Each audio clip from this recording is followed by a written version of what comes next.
மத்தேயு 26ஆம் அதிகாரம். இயேசு இந்த வசனங்களையெல்லாம் சொல்லி முடித்த பின்பு அவர் தம்முடைய சீஷரை நோக்கி, 2 நாளைக்குப் பின்பு பஸ்கா பண்டிகை வருமென்று அறிவீர்கள். அப்பொழுது மனுஷகுமாரன் சிலுவையில் அறையப்படுவதற்கு ஒப்புக்கொடுக்கப்படுவார் என்றார்.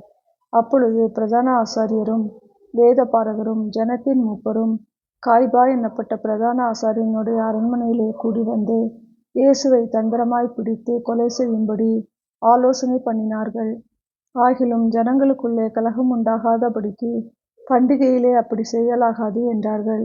இயேசு பெத்தானியாவில் குஷ்டரோகியாயிருந்த சீமோன் வீட்டில் இருக்கையில் ஒரு ஸ்திரீ விலையேறப்பெற்ற பரிமள தைலமுள்ள வெள்ளைக்கல் பரணியைக் கொண்டு வந்து அவர் போஜன பந்தியிலிருக்கும்போது அந்த தைலத்தை அவர் சிரசின் மேல் ஊற்றினாள்.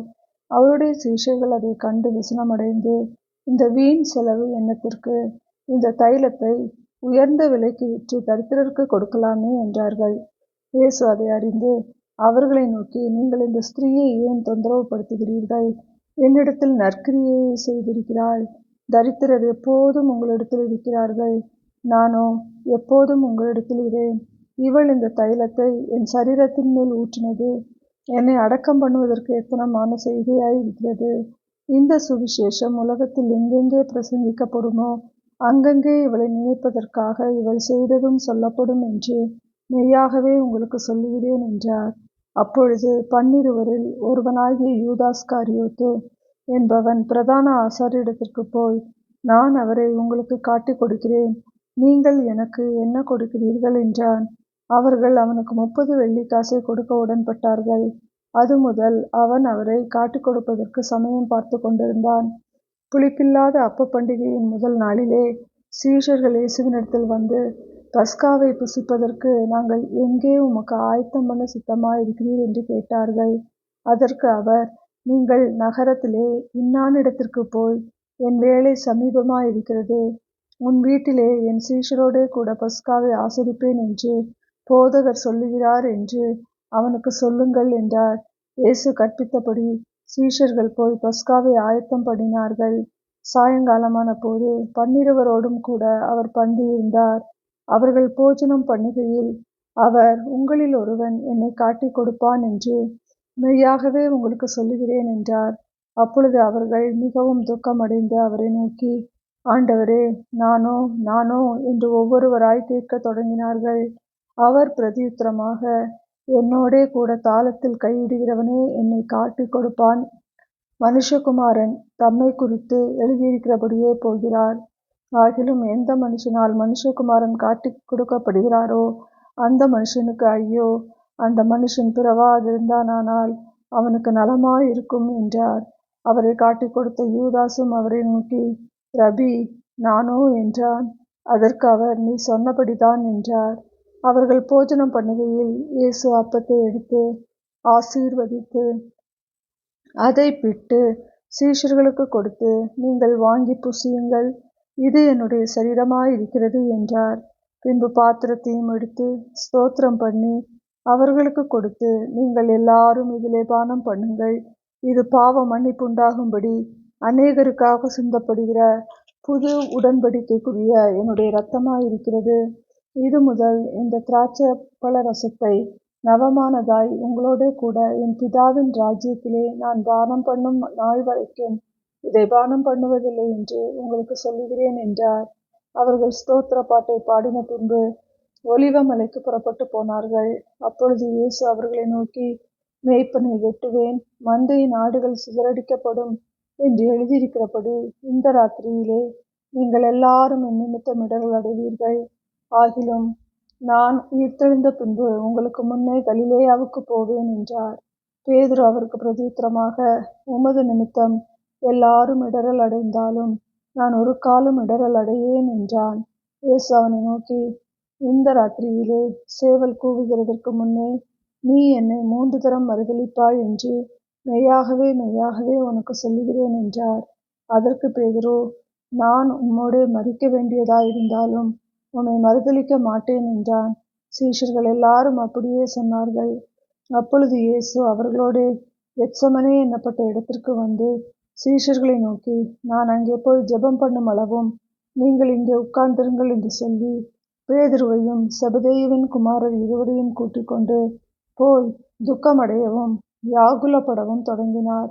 அப்பொழுது அவர், என் ஆத்துமா மரணத்துக்கு ஏதுவான துக்கம் கொண்டிருக்கிறது, நீங்கள் இங்கே தங்கி என்னோடே கூட விழித்திருங்கள் என்று சொல்லி சற்று அப்புறம் போய் முகங்குப்புற விழுந்து, என் பிதாவே, இந்த பாத்திரம் என்னை விட்டு நீங்க கூடுமானால் நீங்கும்படி செய்யும். ஆகிலும் என் சித்தத்தின்படியல்ல, உம்முடைய சித்தத்தின்படியே ஆகக்கடவது என்று ஜெபம் பண்ணினார். பின்பு அவர் சீஷர்களிடத்தில் வந்து அவர்கள் நித்திரை பண்ணுகிறதைக் கண்டு பேதுருவை நோக்கி, நீங்கள் 1 மணி நேரமாவது என்னோடே கூட விழித்திருக்க கூடாதா? நீங்கள் சோதனைக்குட்படாதபடிக்கு விழித்திருந்து ஜெபம் பண்ணுங்கள். ஆவி உற்சாகம் உள்ளது தான், மாம்சமோ பலவீனம் உள்ளது என்றார். அவர் மறுபடியும் 2ஆம் தரம் போய், என் பிதாவே, இந்த பாத்திரத்தில் நான் பானம் பண்ணினால் ஒழிய இது என்னை விட்டு நீங்கக்கூடாதாகில் உம்முடைய சித்தத்தின்படி ஆகக்கடவது என்று ஜெபம் பண்ணினார். அவர் திரும்ப வந்தபோது அவர்கள் மறுபடியும் நித்திரை பண்ணுகிறதைக் கண்டார். அவர்களுடைய கண்கள் மிகுந்த நித்திரை மயக்கம் அடைந்திருந்தது. அவர் மறுபடியும் அவர்களை விட்டு போய் 3ஆம் தரமும் அந்த வார்த்தைகளையே சொல்லி ஜெபம் பண்ணினார். பின்பு அவர் தம்முடைய சீஷர்களிடத்தில் வந்து, இனி நித்திரை பண்ணி இளைப்பாருங்கள். இதோ மனுஷகுமாரன் பாவிகளுடைய கைகளில் ஒப்புக்கொடுக்கப்படுகிற வேளை வந்தது. என்னை காட்டிக் கொடுக்கிறவன் இதோ வந்துவிட்டான். எழுந்திருங்கள், போவோம் என்றார். அவர் இப்படி பேசுகையில் 12 ஒருவனாகிய யூதாஸ் வந்தான். அவனோடே கூட பிரதான ஆசாரியரும் ஜனத்தின் மூப்பரும் அனுப்பின திரளான ஜனங்கள் பட்டயங்களையும் தடிகளையும் பிடித்து கொண்டு வந்தார்கள். அவரை காட்டிக் கொடுக்கிறவன், நான் எவனை முத்தம் செய்வேனோ அவன்தான், அவனை பிடித்து கொள்ளுங்கள் என்று அவர்களுக்கு அடையாளம் சொல்லியிருந்தான். உடனே அவன் இயேசுவினிடத்தில் வந்து, ரபி, வாழ்க என்று சொல்லி அவரை முத்தம் செய்தான். இயேசு அவனை நோக்கி, சிநேகிதனே, என்னத்திற்காக வந்திருக்கிறாய் என்றார். அப்பொழுது அவர்கள் கிட்ட வந்து இயேசுவின் மேல் கை போட்டு அவரை பிடித்தார்கள். அப்பொழுது இயேசுவோடு இருந்தவர்களில் ஒருவன் கை நீட்டி தன் பட்டயத்தை உருவி பிரதான ஆசாரியனுடைய வேலைக்காரனை காதர வெட்டினான். அப்பொழுது இயேசு அவனை நோக்கி, உன் பட்டயத்தை திரும்ப அதன் உறையிலே போடு. பட்டயத்தை எடுக்கிற யாவரும் பட்டயத்தால் மடிந்து போவார்கள். நான் இப்பொழுது என் பிதாவை வேண்டிக் கொண்டால் அவர் 12 லேகியோனுக்கு அதிகமான தூதரை என்னிடத்தில் அனுப்ப மாட்டார் என்று நினைக்கிறாயா? அப்படி செய்வேனானால் இவ்விதமாய் சம்பவிக்க வேண்டும் என்கிற வேத வாக்கியங்கள் எப்படி நிறைவேறும் என்றார்.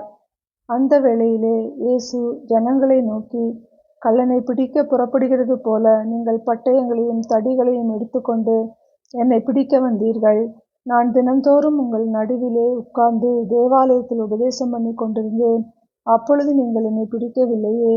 ஆகிலும் தீர்க்கதரிசிகள் எழுதியிருக்கிற வசனங்கள் நிறைவேறும்படி இவைகளெல்லாம் சம்பவிக்கிறது என்றார். அப்பொழுது சீஷர்கள் எல்லாரும் அவரை விட்டு ஓடிப்போனார்கள். இயேசுவை பிடித்தவர்கள் அவரை பிரதான ஆசாரியனாகிய காய்பாவின் இடத்திற்கு கொண்டு போனார்கள். அங்கே வேதபாரகரும் மூப்பரும் கூடி வந்திருந்தார்கள். பேதுரு தூரத்திலே அவருக்கு பின் சென்று பிரதான ஆசாரியனுடைய அரண்மனை வரைக்கும் வந்து உள்ளே பிரவேசித்து முடிவை பார்க்கும்படி சேவகரோடே உட்கார்ந்தான். பிரதான ஆசாரியரும் மூப்பரும் சங்கத்தார் யாவரும் இயேசுவை கொலை செய்யும்படி அவருக்கு விரோதமாய் பொய் சாட்சி தேடினார்கள். ஒருவரும் அகப்படவில்லை. அநேகர் வந்து பொய் சாட்சி சொல்லியும் அவர்கள் சாட்சி ஒவ்வவில்லை. கடைசியிலே 2 பொய் சாட்சிகள் வந்து, தேவனுடைய ஆலயத்தை இடித்து போடவும் 3 நாளைக்குள்ளே அதை கட்டவும் என்னாலே ஆகும் என்று இவன் சொன்னான் என்றார்கள். அப்பொழுது பிரதான ஆசாரியன் எழுந்திருந்து அவரை நோக்கி, இவர்கள் உனக்கு விரோதமாய் சாட்சி சொல்லுகிறதை குறித்து நீ ஒன்றும் சொல்லுகிறதில்லையா என்றான். இயேசுவோ பேசாமல் இருந்தார்.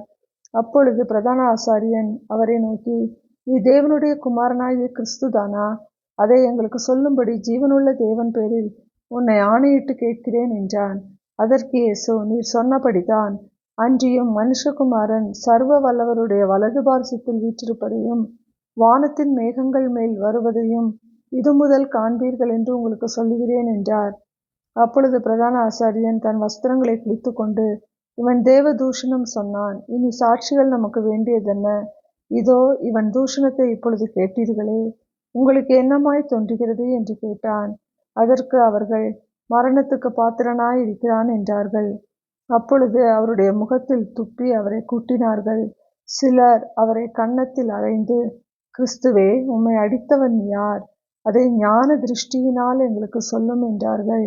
அத்தருணத்தில் பேதுரு வெளியே வந்து அரண்மனை முற்றத்தில் உட்கார்ந்திருந்தான். அப்பொழுது வேலைக்காரி ஒருத்தி அவனிடத்தில் வந்து, நீயும் கலிலேயனாகிய இயேசுவோடே கூட இருந்தாய் என்றாள். அதற்கு அவன், நீ சொல்லுகிறது எனக்குத் தெரியாது என்று எல்லாருக்கும் முன்பாக மறுதலித்தான். அவன் வாசல் மண்டபத்திற்குப் போன பொழுது வேறொருத்தி அவனைக் கண்டு, இவனும் நசரேயனாகிய இயேசுவோடே கூட இருந்தான் என்று அங்கே இருந்தவர்களுக்குச் சொன்னாள். அவனோ, அந்த மனுஷனை நான் அறியேன் என்று ஆணையிட்டு மறுபடியும் மறுதலித்தான். சற்று நேரத்துக்குப் பின்பு அங்கே நின்றவர்கள் பேதுருவினிடத்தில் வந்து, மெய்யாகவே நீயும் அவர்களில் ஒருவன், உன் பேச்சு உன்னை வெளிப்படுத்துகிறது என்றார்கள். அப்பொழுது அவன் அந்த மனுஷனை அறியேன் என்று சொல்லி சபிக்கவும் சத்தியம் பண்ணவும் தொடங்கினான். உடனே சேவல் கூவிற்று. அப்பொழுது பேதுரு, சேவல் கூவுகிறதற்கு முன்னே நீ என்னை 3 தரம் மறுதலிப்பாய் என்று இயேசு தன்னிடத்தில் சொன்ன வசனத்தை நினைத்துக்கொண்டு வெளியே போய் மனம் கசந்து அழுதான்.